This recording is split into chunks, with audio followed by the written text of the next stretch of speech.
Olá, gente querida do coração verde e amarelo, mais um Jornal Foco do Brasil, sempre o compromisso com a verdade. E queremos saber mais uma vez de qual lugar maravilhoso do Brasil, de norte a sul, de leste a oeste ou do mundo, você assiste o Jornal Foco do Brasil. Conte pra gente, participe do chat ao vivo, deixe o seu like aí, seu comentário, sua opinião e, claro, compartilhe. Vamos agora às notícias desta edição. O presidente Jair Bolsonaro participou da Conferência de Investimentos na América Latina, evento com investidores que foi realizado por videoconferência. O presidente Jair Bolsonaro foi o primeiro palestrante no evento. O painel também contou com o ministro da Economia, Paulo Guedes.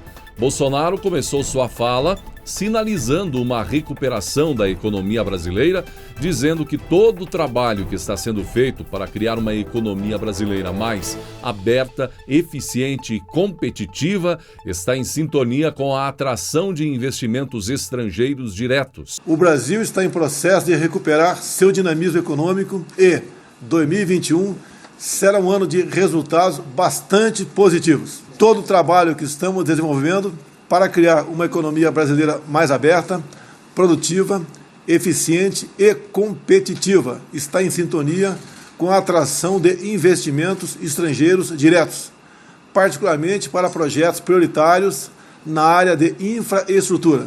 Apesar da Covid-19, nosso governo manteve o compromisso com os empreendedores, investidores e empregados. Conseguimos preservar milhões de postos de trabalho em plena pandemia e garantimos as cadeias de abastecimento no país. No âmbito fiscal, manteremos firme compromisso com a regra do teto de despesas como âncora de sustentabilidade e de credibilidade econômica. Não vamos deixar que medidas temporárias relacionadas com a crise se tornem compromissos permanentes de despesas. Nosso objetivo é passar da recuperação baseada no apoio ao consumo para um crescimento sustentado pelo dinamismo do setor privado. Nosso país superou as expectativas dos mais céticos em relação à economia em 2020. A recuperação da atividade econômica e a criação de empregos foram maiores do que o previsto. Estou convencido de que os resultados serão ainda melhores em 2021. Seguiremos defendendo a ampla concorrência, o livre comércio, a modernização do Estado, os valores democráticos e o combate implacável à corrupção. Sobre a vacina, sempre disse que qualquer vacina, uma vez aprovada pela Anvisa, ela seria comprada pelo governo federal. Só no ano passado, assinamos em dezembro uma medida provisória destinando o crédito de 20 bilhões de reais para as vacinações. E elas agora tornam uma realidade para nós. Há um ano, em visita oficial à Índia, o presidente Jair Bolsonaro, participou como convidado de honra das comemorações do Dia da República da Índia, evento que, para a capital indiana, é extraordinário. Conta com desfiles de militares, alguns montados em camelos, misturado com carros alegóricos, evento, enfim, coloridos, decorados com flores, ao som de músicas típicas, parecendo um carnaval a participação dos integrantes por lá. Neste ano, nesta mesma data, dia em que a Índia comemora aniversário da entrada em vigor da Constituição em 1950, com desfile militar, inclusive, cultural em diversas cidades do país, com eventos ligeiramente alterados agora, em função da pandemia. Novamente, o presidente Jair Bolsonaro, neste ano, prestigiou o momento do país amigo, dessa vez através de celebrações em Brasília. A Índia, que tem sido uma importante parceira do Brasil, inclusive há poucos dias vimos a chegada de 2 milhões de doses da vacina contra a Covid-19 vindas daquele país. E, gente, depois de uma publicação de uma matéria pelo portal Metrópolis, a oposição utilizou os dados de compras governamentais para atacar o governo. A lista de compras inclui o valor total de tudo que o governo federal comprou ao longo do ano de 2020. Isso é muito importante saber. A oposição vende a ideia de que gastos do presidente Bolsonaro. Não, é de todos os órgãos, repartições, não é, do governo federal ao longo de todo o ano de 2020. Em um primeiro momento, a notícia é impactante, por isso opositores trabalharam com a desinformação. Aliás, a própria manchete da notícia já procura fazer isso. A manchete diz: mais de 1,8 bilhão de reais em compras, carrinho do governo federal que tem de sagu a chicletes. Agora, no interior, lá na notícia mesmo, tem as explicações sobre como que se chega a tais números e que o gasto acontece também todos os anos. Isso é normal. Afinal, o governo federal, a velha máquina pública conhecida no Brasil, é gigante, não é? A maior parte das compras e o montante mais alto, por exemplo, é ligado ao Ministério da Defesa. Foram mais de 632 milhões de reais gastos com alimentação. O Ministério da Educação gastou pelo menos 60 milhões ao longo de 2020. O Ministério da Justiça, terceiro lugar entre os órgãos com as despesas que superam 2 milhões de reais. Uma grande parte foi para a Fundação Nacional do Índio, FUNAI. Segundo o Ministério da Economia, a maior parte desse tipo de despesa está no Ministério da Defesa, porque se refere à alimentação das tropas das Forças Armadas em serviço, disse a pasta em nota. Toda despesa efetuada pela administração pública federal está dentro do orçamento, não é? E dentro desses dados. De acordo com nota das Forças Armadas, o órgão tem a responsabilidade de promover a saúde do seu efetivo, composto de 370 mil pessoas, por meio de uma dieta balanceada, diária, tem as orientações, o acompanhamento de nutricionistas, enfim, as compras envolvem todos os órgãos do governo, portanto. É claro que é importante, a gente conferir aí, ver um esclarecimento por parte do governo, os números em anos anteriores, até para mostrar que anualmente tem despesas similares. Parece que até houve um aumento agora, os preços também a gente sentiu no próprio supermercado o aumento ao longo do ano de 2020, enfim. Não pode ter nada a esconder. O governo precisa explicar, porque senão a oposição vai fazer, como está fazendo, um carnaval realmente em cima desses dados. Transparência, acima de tudo. E menos Brasília, mais Brasil. Aí é mais uma prova do gigantismo da máquina pública brasileira. A gastança em todos os setores. A gente pegar o Congresso Nacional, os deputados, os senados, aí foi gasto 1,8 bilhão em alimentação, nos órgãos do governo federal. Nós temos despesas de 10 bilhões envolvendo os nossos deputados, senadores, o Congresso Nacional, enfim, todos os anos, é o orçamento. Então, para você ver como é importante essa luta do Paulo Guedes, do próprio presidente Bolsonaro, para diminuir esse inchaço, o aparelhamento que foi feito no passado por governos anteriores. E é justamente isso que a gente quer, diminuir a despesa, porque no fim das contas é o imposto que eu, que você, que todos nós pagamos, que banca toda a gastança todos os anos. Pois é, gente, e como foi a ameaça feita por Ciro Gomes, você viu? Ele disse querer dar a Bolsonaro o mesmo destino de Mussolini, que foi executado a tiros. Gente, já se passaram alguns dias desde que o ex-candidato à presidência da República, Ciro Gomes, participou de uma live, tal Live República e Democracia, no canal da rede TVT, junto com o ex-governador do Rio Grande do Sul, Tarso Genro, o professor Wilson Ramos e a mediadora, Sandra Bittencourt. E desde então aumenta o repúdio às declarações dadas por Ciro Gomes. Declaração considerada por muitos como uma declaração criminosa de Ciro, que disse o seguinte: se ele, Bolsonaro, tentar um golpe no futuro ou em qualquer momento, daremos a ele o destino que teve Mussolini, disse Ciro Gomes. Eu, Ciro Gomes, assumo que estarei na luta de 1, de 10 ou de 1000 para dar a ele o destino de Mussolini se ele tentar um golpe no Brasil, disse Ciro com tamanho ódio que mais parece que isso é uma realidade iminente. Como se o presidente de fato estivesse aí dando um golpe neste momento. A bem da verdade, se tem alguém aqui neste país querendo dar um golpe e fazendo conluio, inclusive, conluio de elementos, de oportunistas, de interessados em empurrar o povo às ruas sem que os brasileiros queiram, certamente não é o presidente da República. E isso sim é uma tentativa de golpe, que inclusive tem a participação, por exemplo, não só do Ciro, mas do Amoedo, que também foi candidato do Partido Novo, que pelas redes sociais tem sinalizado o apoio à ideia de impeachment o presidente Jair Bolsonaro. Já o prefeito de Belo Horizonte, Alexandre Calil, ele comparou a gestão do governo federal na pandemia do novo coronavírus com atos que levaram à prisão ex-presidentes. Segundo ele, presidentes foram levados à prisão por muito menos. Alguém até tentou sugerir que eles, esses aí que criticam, não é? Deveriam ir às ruas pessoalmente, gritar por impeachment para ver a resposta que receberiam da população. E falando nisso, você viu a repercussão também da fala do desembargador Carlos Eduardo Contar, que foi até, inclusive, compartilhada pelo presidente Jair Bolsonaro.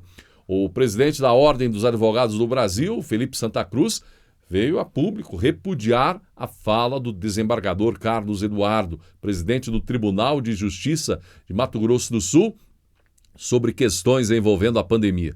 Santa Cruz, presidente da OAB, afirmou que a fala de Contar em seu discurso de posse é resultado de mimetismo presidencial e de politização da pandemia. Isso foi o que publicou o Santa Cruz em seu Twitter. Na solenidade de posse como presidente do Tribunal de Justiça de Mato Grosso do Sul, o desembargador, como vimos a polêmica, inclusive o impacto da fala dele, do Carlos Eduardo, ele pregou desprezo a covardes e picaretas de ocasião, como ele disse, que pregam certas medidas radicais para reduzir o contágio pelo coronavírus. Contar conclamou os presentes a retornar ao trabalho com segurança, pondo fim à esquizofrenia e à palhaçada midiática fúnebre, honrando nosso salário e nossas obrigações, assim como fazem os trabalhadores da iniciativa privada que precisam laborar para sobreviver e não vivem às custas da viúva estatal com salários garantidos no fim de cada mês.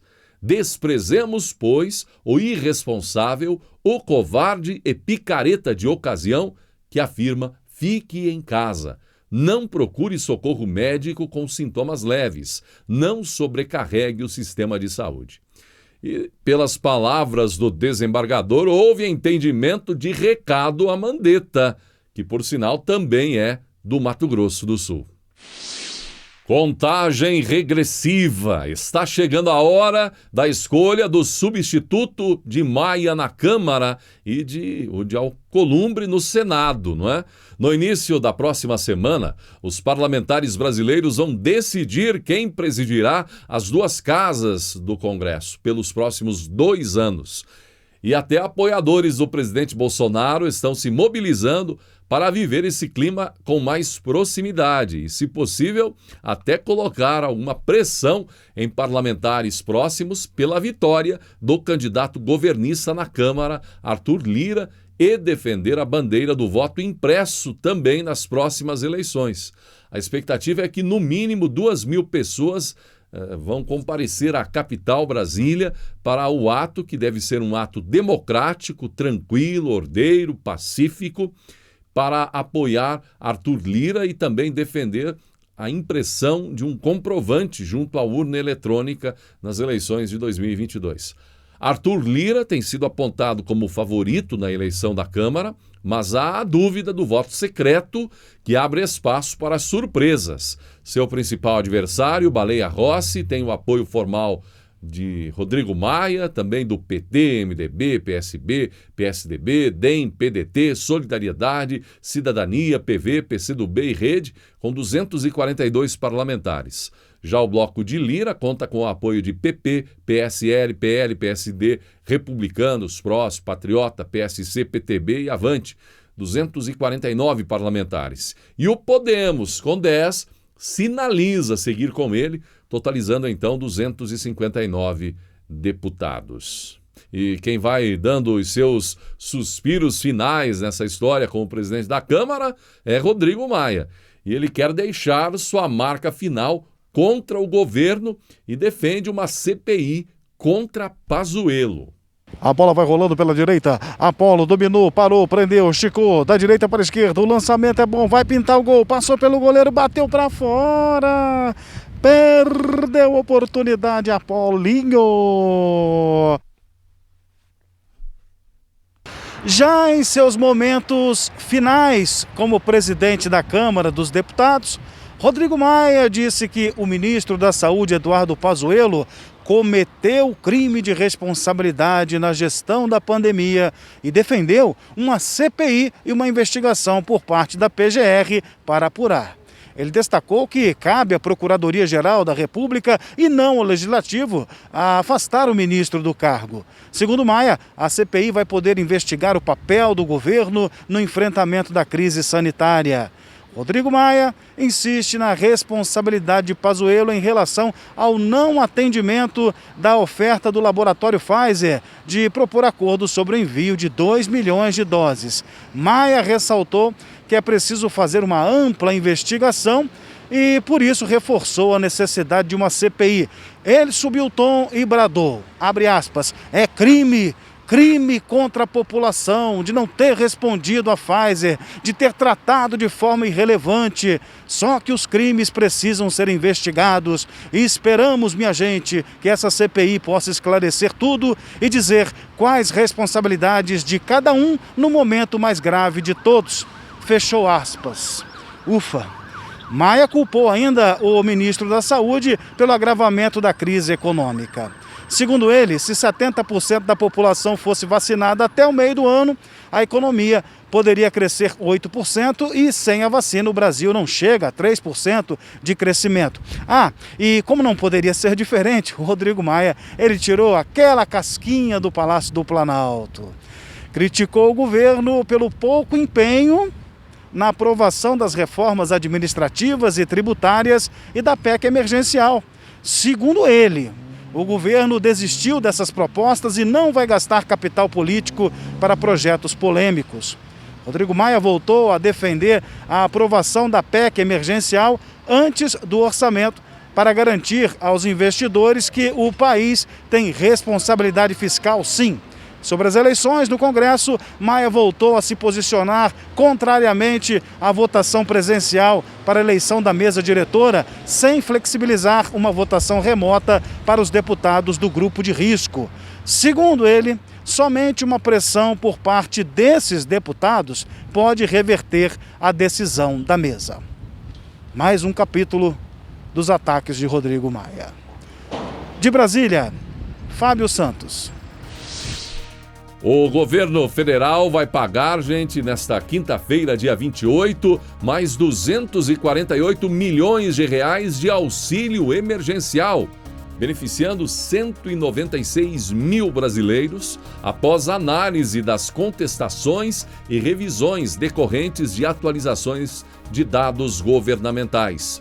O grupo de beneficiários inclui cerca de 191 mil brasileiros que contestaram a suspensão do benefício no site da Dataprev entre 7 e 16 de novembro e entre 13 e 31 de dezembro de 2020, além de outras 5 mil pessoas que tiveram os pagamentos reavaliados em janeiro de 2021.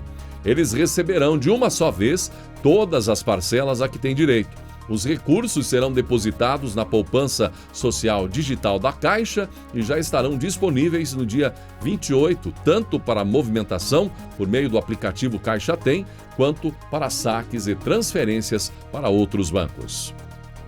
A jornalista Raquel Sherazade e o seu colega de profissão, o jornalista Rodrigo Constantino, Desde que Raquel perdeu seu emprego no SBT, ela realiza entrevistas no portal Metrópolis e também participa de redes sociais, geralmente com ataques ao governo federal e apoiadores do presidente Jair Bolsonaro. Em uma de suas manifestações, ela publicou em suas redes sociais uma foto com a legenda "Caiu na rede", a foto de um livro do jornalista Rodrigo Constantino caído dentro de uma privada. Iniciada a treta, veio a resposta de Constantino e, sem meias palavras, ele detonou. Rapaz, soube pelo DCM, site petista, que a moça decadente quer minha atenção. Entendo. Máscaras caíram na pandemia e essa direita provou ser apenas um nicho da esquerda caviar mesmo. Tem que jogar meu livro fora. É o que restou. A alternativa é encarar a realidade. E Constantino concluiu: não obstante, agradeço pela propaganda, finalizou Constantino. O presidente Jair Bolsonaro, gente, mais uma vez conversou com apoiadores no Palácio da Alvorada hoje, onde novamente desabafou sobre a mídia e, ao ouvir um comentário sobre Luciano Huck, Bolsonaro cobrou uma certa explicação do apresentador. Confira. Obrigada. Um dia eu espero que a história faça justiça com o senhor. A Deus e a você que é enviado de nosso Senhor. Amém. Aí. Tira.